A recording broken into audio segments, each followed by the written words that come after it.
Luis Zamperini es el nombre de un atleta americano que participó en los Juegos Olímpicos de Berlín en 1936.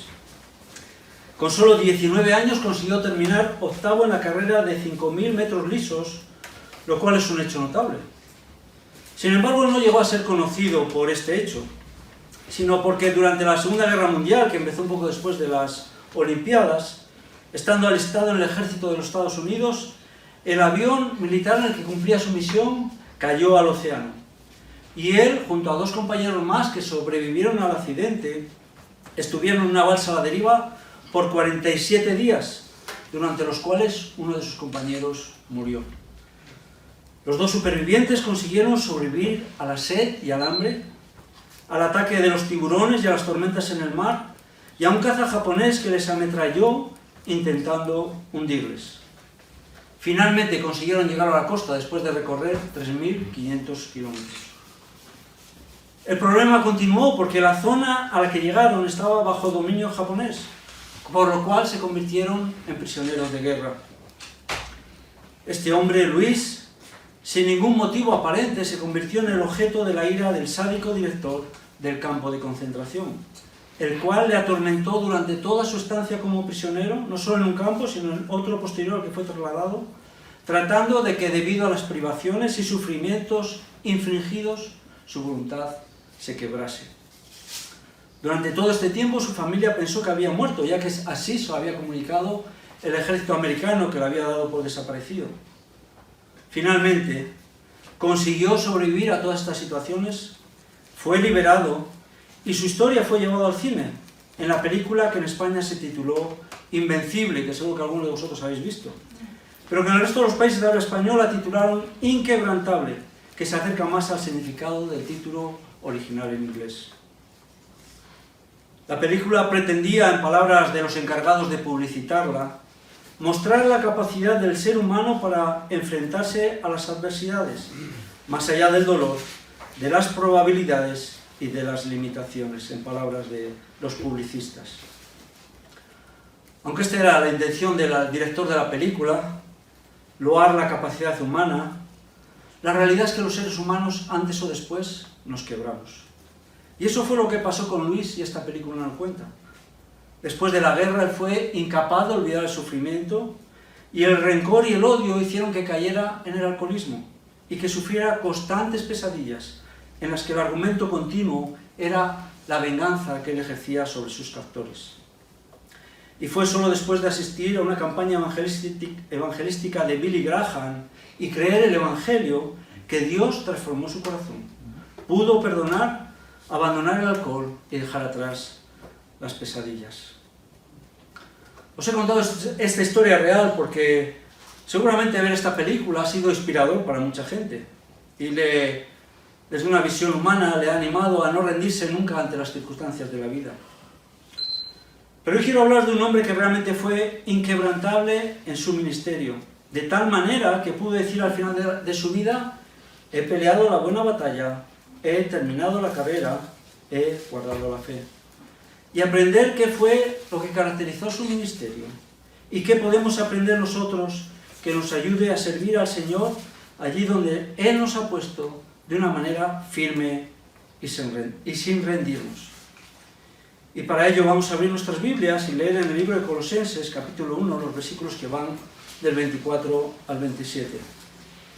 Colosenses 1, 24 al 27. Dice la carta: ahora me alegro de mis sufrimientos por vosotros, y en mi carne, completando lo que falta de las aflicciones de Cristo, hago mi parte por su cuerpo, que es la Iglesia, de la cual fui hecho ministro conforme a la administración de Dios que me fue dada para beneficio vuestro, a fin de llevar a cabo la predicación de la palabra de Dios. Es decir, el misterio que ha estado oculto desde los siglos y generaciones pasadas, pero que ahora ha sido manifestado a sus santos, a quienes Dios quiso dar a conocer cuáles son las riquezas de la gloria de este misterio entre los gentiles, que es Cristo en vosotros, la esperanza de la gloria. En este punto de su carta, Pablo, después de haber orado por los creyentes en Colosas y por su caminar en el Evangelio, Y después de haber descrito la verdad gloriosa acerca de quién es Jesucristo y por qué Él es preeminente sobre todo lo que existe, Pablo pasa a hablarnos de cuál es su ministerio. Y en su descripción podemos apreciar cualidades que hicieron que el ministerio de Pablo fuese inquebrantable. Y estas cualidades deben definir y estar presentes en nuestro ministerio o en nuestro servicio, que tiene un significado como creyentes, cualquiera que sea, para que nuestro servicio o ministerio sea también inquebrantable. Y la primera que encontramos en el versículo 24, en la primera parte, es que el ministerio inquebrantable asume con gozo el sufrimiento causado por el ministerio. Asume con gozo el sufrimiento causado por el ministerio. Lo vemos en el versículo 24. Ahora me alegro de mis sufrimientos por vosotros. Vemos que el sufrimiento no quebrantó el ministerio de Pablo. Y lo primero que debemos decir es que Pablo no era un masoquista. Un masoquista es aquel que busca y disfruta de una situación propia que es desagradable o dolorosa. Pero este no es el sentido de la afirmación del apóstol, sino que él expresa que en medio del sufrimiento al que ha llegado por servir a otros, él puede sentir alegría y gozo. En este caso, el sufrimiento del que está hablando Pablo no es el que experimenta cualquier ser humano por vivir en un mundo afectado por el pecado, en el que existen enfermedades, dolor, tristeza y un sinfín de calamidades, todo a consecuencia de que el pecado entró en el mundo. Este sufrimiento del que habla Pablo provenía de llevar a cabo su ministerio, debido a su compromiso con Cristo y con el Evangelio, que le hacía proclamar a Jesucristo como el Hijo de Dios y el Salvador de los pecadores, tanto a judíos como a gentiles. Por eso él dice, mi sufrimiento por vosotros. Y la situación del apóstol Pablo en el momento de escribir la carta era que estaba privado de libertad en Roma. Él había sido detenido en Jerusalén después del tumulto que se había organizado cuando unos judíos de Asia le habían acusado de enseñar contra la ley y en contra de la adoración en el templo. Y en ese alboroto, si no llega a intervenir los soldados romanos, la turba lo hubiera asesinado realmente. Todo esto nos lo relata el libro de Hechos en el capítulo 21. Y Pablo, tras diversas comparecencias ante diferentes autoridades, tanto judías como romanas, apeló al César. Y en este momento Pablo está detenido a la espera de ser juzgado por el emperador romano. Y es significativo que Pablo diga que estos sufrimientos son por los colosenses, ya que estos no le conocían, no habían tenido nada que ver con las prisiones de Pablo, ni con todas las situaciones de sufrimiento que Pablo había experimentado a lo largo de su ministerio. Porque realmente Pablo experimentó en su carne, como él mismo dice, el sufrimiento que desde su llamado estaba destinado a padecer. Esto es lo que el Señor Jesús le dijo a Ananías en Hechos 9, 15 y 16. Ve porque él, hablando de Pablo, me es instrumento escogido para llevar mi nombre en presencia de los gentiles, de los reyes y de los hijos de Israel. Porque yo le mostraré cuánto debe padecer por mi nombre. Pablo había sido enviado especialmente a los gentiles, es decir, a los que no son judíos, para predicarles la salvación y el perdón de los pecados que se encuentran en Cristo solo por la fe. Y a pesar de las situaciones tan adversas que esto supuso para la vida de Pablo, él expresa esto. Sufrir por este ministerio, por este servicio, es para mí un motivo de gozo o alegría.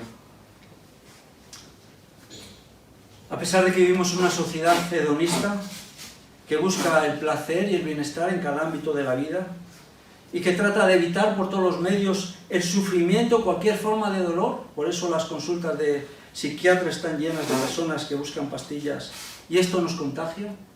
La Biblia enseña que el creyente puede experimentar y debe sentir gozo cuando sufre las consecuencias del rechazo por hablar de Jesucristo. Esto lo expresan varios pasajes de la Biblia. Jesús dijo en Mateo 5:11, bienaventurados seréis cuando os insulten y persigan, y digan todo género de mal contra vosotros falsamente por causa de mí. Regocijaos y alegraos, porque vuestra recompensa en los cielos es grande. El hermano de Jesús, Santiago, dijo: tened por sumo gozo, hermanos míos, el que os halléis en diversas pruebas.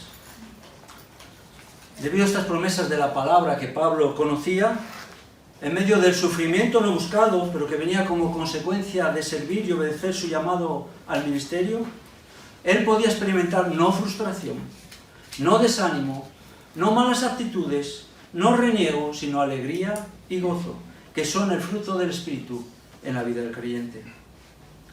Pablo abunda en esta idea en Filipenses 2:17. Les dice a los filipenses: aunque yo sea derramado como libación sobre el sacrificio y servicio de vuestra fe, me regocijo y comparto mi gozo con todos vosotros.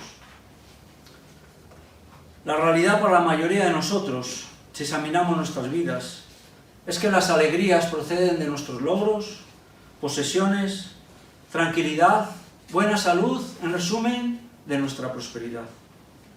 Por eso esta afirmación de Pablo nos puede golpear y descolocar, incluso a los creyentes, porque vivimos en un mundo que valora por encima de todo la comodidad y el bienestar, y nosotros nos hemos mimetizado con este mundo. Pero la realidad cristiana debe sacudir nuestro mundo cómodo. El apóstol nos enseña que él no buscaba evitar el sufrimiento, sino que si éste venía por cumplir su misión, él lo aceptaba con alegría, y esto no le apartaba de su ministerio, ya que entendía que su llamado de parte de Dios implicaba trabajar y soportar sufrimientos con el propósito de que los incrédulos creyesen y los santos fuesen edificados. Un teólogo del siglo XIX, y es curioso que lo haya escrito en el siglo XIX, escribió: el mayor defecto de la Iglesia moderna es nuestro cobarde alejamiento de las elevadas demandas de la fe cristiana. Pero nuestro tiempo no es distinto del de Pablo en sus demandas de heroísmo, atrevimiento y sacrificio por parte de los cristianos. La Biblia nos enseña que puesto que el siervo no es mayor que su Señor, y dado que el mundo no ha cambiado en su hostilidad para con Dios, los cristianos, al identificarnos con Cristo, no podemos creer que vamos a recibir un trato mejor que el que Cristo recibió. Así que debemos saber que el sufrimiento es inherente al llamamiento cristiano. Debemos preguntarnos: ¿estamos dispuestos a sufrir por Cristo? ¿Estamos dispuestos a hablar de Jesucristo como el Señor ante quien todos deben rendirse? ¿Quien llama a los pecadores al arrepentimiento y a seguirle? ¿Y como el único en quien hay perdón y salvación? ¿Y a proclamar su preeminencia sobre todo y todos? Porque cuando lo hagamos sin temor y en cualquier situación, llegará el sufrimiento, por el rechazo y la burla de un mundo que aborrece la verdad. Y vendrá el sufrimiento de sentirnos rechazados y despreciados. Y si no somos conscientes de esta realidad, el sufrimiento nos derribará. Y nos quitará el gozo y empezaremos a vacilar en nuestro ministerio. Y este dejará de ser fructífero, se romperá y dejaremos de ser útiles en el servicio al Señor. Y dejaremos de identificarnos con Él, como nos recordaba la semana pasada Pepe en su predicación. Acerca de esta realidad de que el sufrimiento no debe arrebatarnos el gozo y de tener la perspectiva adecuada, otro teólogo más contemporáneo y más conocido por nosotros, John Piper, expresa: el camino del Calvario no es un camino sin alegría ni gozo. Es doloroso, pero profundamente feliz. Cuando elegimos los placeres efímeros de la comodidad y la seguridad, antes que los sacrificios y sufrimientos de las misiones, el evangelismo, el ministerio y el amor, estaremos eligiendo en contra del gozo, ya que elegiremos cisternas rotas que no pueden retener el agua, y estamos rechazando la fuente cuyas aguas nunca fallan. Por tanto, aprendemos que la primera cualidad que encontramos en el ministerio de Pablo es que podemos y debemos afrontar con gozo el sufrimiento que vendrá. Una segunda cualidad que encontramos y que definió constantemente el ministerio de Pablo fue que entendió que el ministerio no era para su beneficio, sino para el beneficio de los demás. Un ministerio inquebrantable asume que el ministerio no es para tu beneficio, sino para el beneficio del cuerpo de Cristo. Lo encontramos en la segunda parte del versículo 24 y 25. Y en mi carne, sigue diciendo Pablo, completando lo que falta de las aflicciones de Cristo, hago mi parte por su cuerpo, que es la Iglesia, de la cual fui hecho ministro conforme a la administración de Dios que me fue dada para beneficio vuestro. Y lo primero que debemos notar y que debemos evitar la confusión es la afirmación que encontramos acerca de completar lo que falta de las aflicciones de Cristo. Y podemos estar totalmente seguros de que esto no quiere decir que el sufrimiento de la cruz fuese insuficiente y que nosotros tenemos que sufrir para suplir alguna deficiencia o carencia de la obra de redención que el Señor Jesús llevó a cabo. El Señor Jesucristo, la segunda persona de la Trinidad, en su encarnación completó totalmente su misión de redención que como hombre vino a realizar. La prueba definitiva es que Él resucitó al tercer día, ascendió al cielo y ahora ocupa un lugar de máximo honor y autoridad a la diestra del Padre. Jesús afirmó antes de morir: consumado es, en Juan 19:30, mientras estaba en la cruz.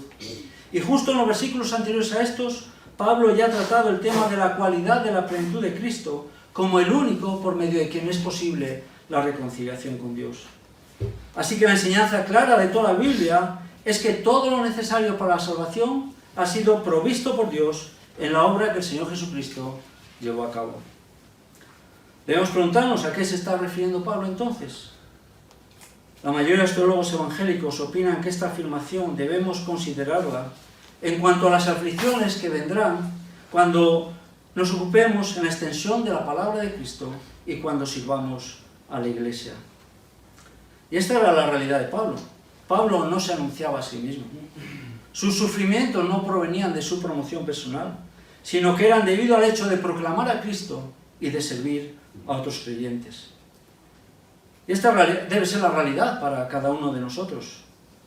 Nosotros no participamos de los sufrimientos que nos reconcilian con Dios, ya que esos los sufrió solamente Cristo.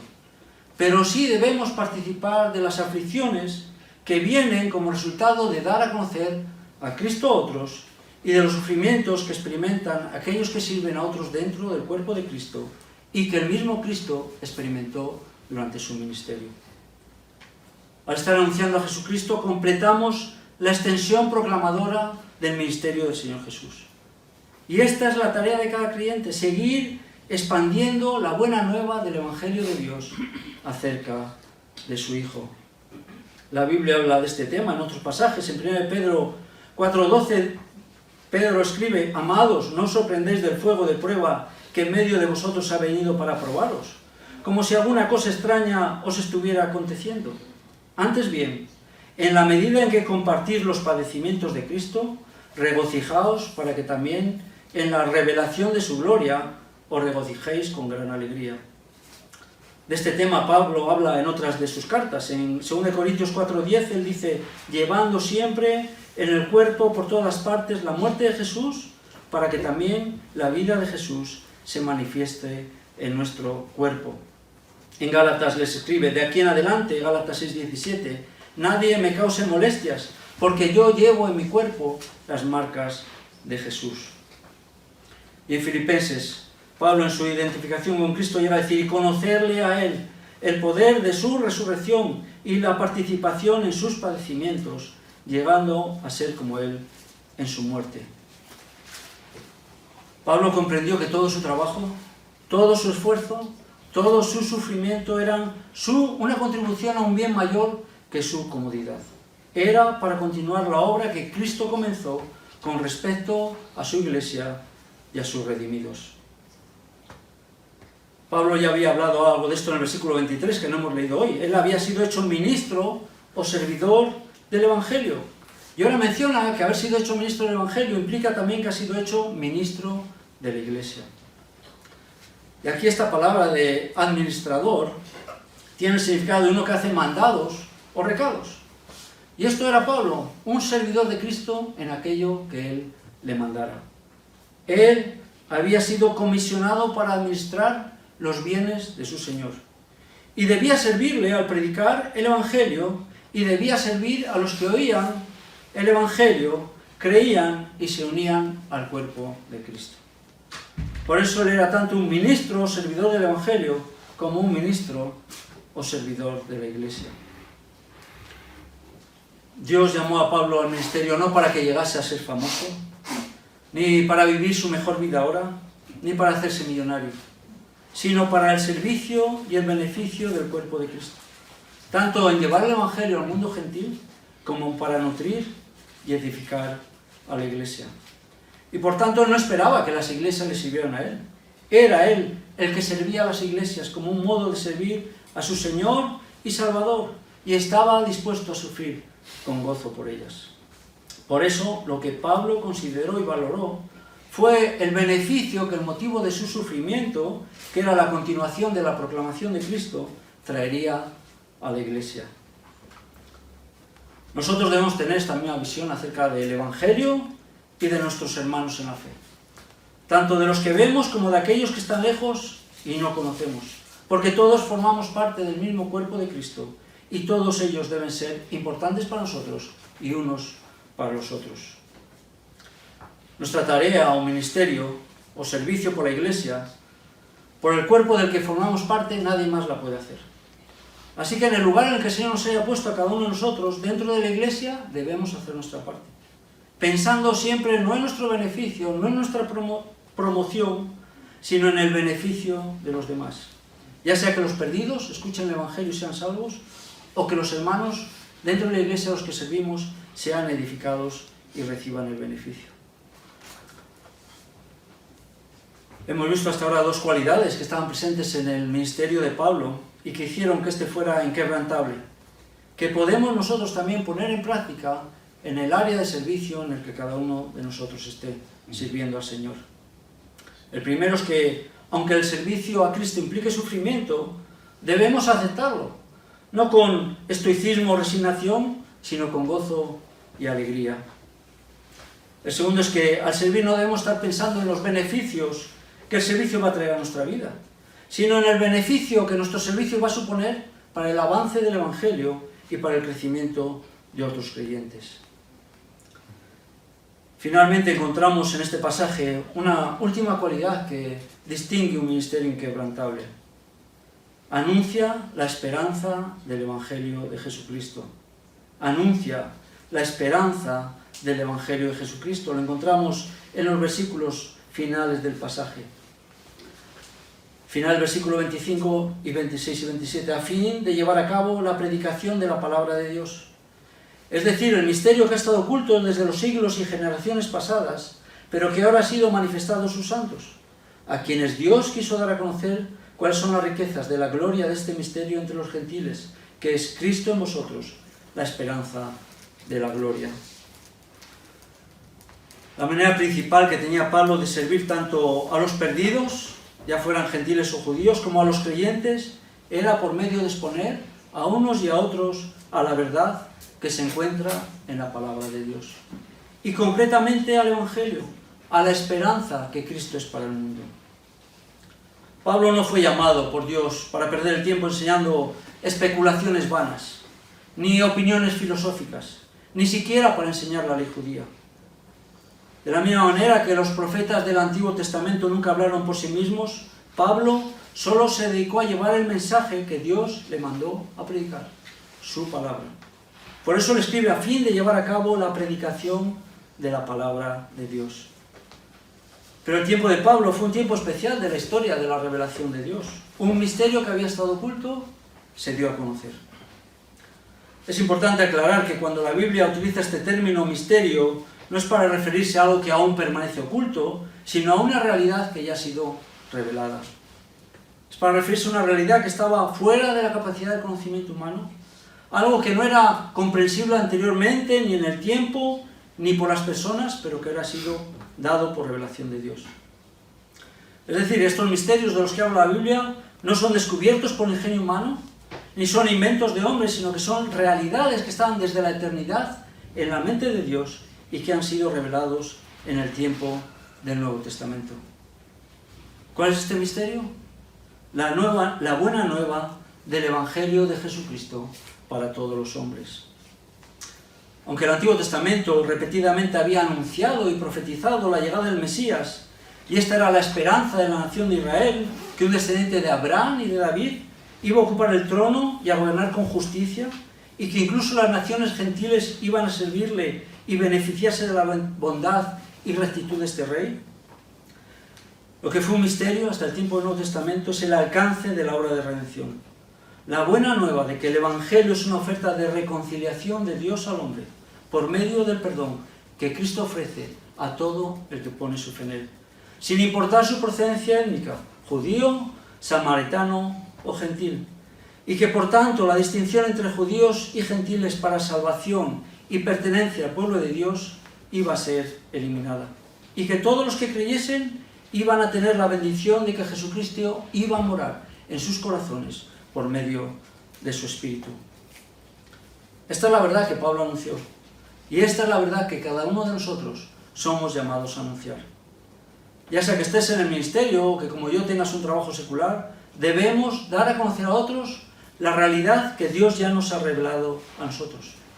Para que nosotros a sí mismos seamos portadores a otros, ellos oigan el Evangelio y Dios abra sus ojos, quiebre su corazón y les lleve al arrepentimiento y a la fe en su Hijo Jesucristo como su Señor y Salvador. Para que ellos tengan la misma esperanza que tenemos nosotros, la esperanza de la gloria. La esperanza para las personas sin Cristo es confiar en que las cosas un día irán mejor porque tal vez les toque la lotería o porque sus circunstancias adversas cambien. Pero este pensamiento es más bien un deseo que no tiene ninguna certeza real. Sin embargo, la esperanza bíblica es real.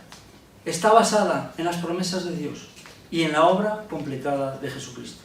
Él es nuestra esperanza y base sólida para nuestra expectativa en cuanto a nuestro futuro en su presencia. Esta esperanza implica que a pesar de que por nuestro pecado merecíamos la condenación eterna, por medio de Cristo hemos sido librados de sufrir el castigo, ya que Él lo sufrió en nuestro lugar. Implica que gracias a la justicia que Cristo ha obtenido para nosotros, podremos entrar en su presencia, santos, sin mancha, irreprensibles, esto es, libres por fin del pecado, y hacer aquello para lo que fuimos creados, servir, adorar y disfrutar por toda la eternidad de la presencia de Dios. Según este pasaje, la presencia de Cristo en nosotros es la garantía segura de nuestra esperanza de gloria futura. La tercera cualidad que aprendemos de este pasaje es que nuestro ministerio debe caracterizarse por la proclamación de la revelación de Dios acerca de la esperanza que Él ofrece al pecador por medio de la fe en su Hijo Jesucristo como el único Salvador. La película de la que os hablé al principio, que está basada en la vida y circunstancias de un hombre real, narra cómo durante su cautiverio fue tentado a rendirse y mejorar sus condiciones de vida. Podría vivir en un hotel, comer en restaurantes caros, llevar ropa elegante y, lo más importante, quitar la angustia de su familia al comunicarles que él seguía vivo. Y lo único que tenía que hacer era hablar por radio a sus compatriotas, invitándoles a rendirse a sus enemigos. Tenía que traicionar a su patria. Yo, mientras veía la película, me pregunté, en medio del sufrimiento y las privaciones, ante una oferta así, ¿estaría dispuesto a escoger el camino fácil? En nuestro ministerio o servicio como cristianos, muchas veces nos veremos en la tentación de comprometer nuestro servicio cuando las cosas se pongan feas. Cuando servir a nuestros hermanos implique salir de nuestra comodidad. O si diluimos un poco el Evangelio y en vez de llamarlos a los pecadores al arrepentimiento y a rendir sus vidas a Cristo, simplemente les decimos que lo único que tienen que hacer es adoptar a Jesús en su vida, seguir como estaban y que todo les va a ir mejor. Si hacemos esto, seguro que vamos a vivir más cómodos y vamos a tener más aceptación, pero no estaremos sirviendo realmente de un modo fiel a nuestro Salvador. Pablo sabía esto y se mantuvo inquebrantable, aunque esto supusiera sufrimiento, y lo hizo con el gozo que este mundo no puede entender, que procede de saber que estaba sirviendo a su Señor por medio de servir a su pueblo. Y nunca rebajó la presentación de la palabra de Dios. Esto es la proclamación de Cristo como el único Salvador, por medio de quien el hombre puede ser salvo de la condenación eterna y el creyente crecer para santificación. Y él lo hizo con un propósito: formar creyentes maduros y alegres, llenos de entendimiento, que tienen un ministerio fiel, en el que están dispuestos a afrontar con gozo el sufrimiento que vendrá, que sirven con el propósito de beneficiar a otros, y que dan a conocer a los demás las bendiciones que Dios ha provisto para todos los que ponen su fe en el Señor Jesucristo como su Salvador. ¿Vamos a recoger nosotros su testigo y tener ministerios que se caracterizan por estas cualidades bíblicas? Vamos a orar, hermanos. Señor, te damos gracias por el ejemplo de hombres como Pablo que se mantuvieron firmes. Tú les mantuviste firme. Y Señor, queremos aprender de tu palabra cómo vivir en un mundo que nos rodea, que nos trata de seducir con sus ofertas de comodidad.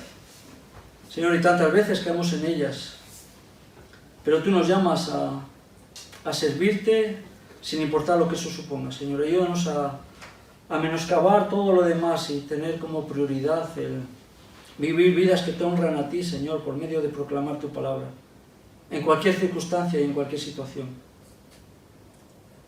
Yo personalmente no lo hago muchas veces, Señor, y te quiero pedir perdón por ello, y te pido que tú nos ayudes a ser fieles como iglesia, en proclamar la verdad, aunque eso implique que tal vez ya no seamos tan simpáticos, o que tal vez los políticos ya no nos visiten, Señor, pero ayúdanos a servirte a ti sin importar las consecuencias, haciéndolo con gozo, Señor, y sirviéndonos unos a otros en amor, sabiendo que te pertenecemos y que realmente lo que somos es gracias a que tú lo has hecho para nosotros. Señor, ayúdanos en esta tarde a aplicar estas verdades a nuestra vida. Te lo pedimos en el nombre de Jesús. Amén.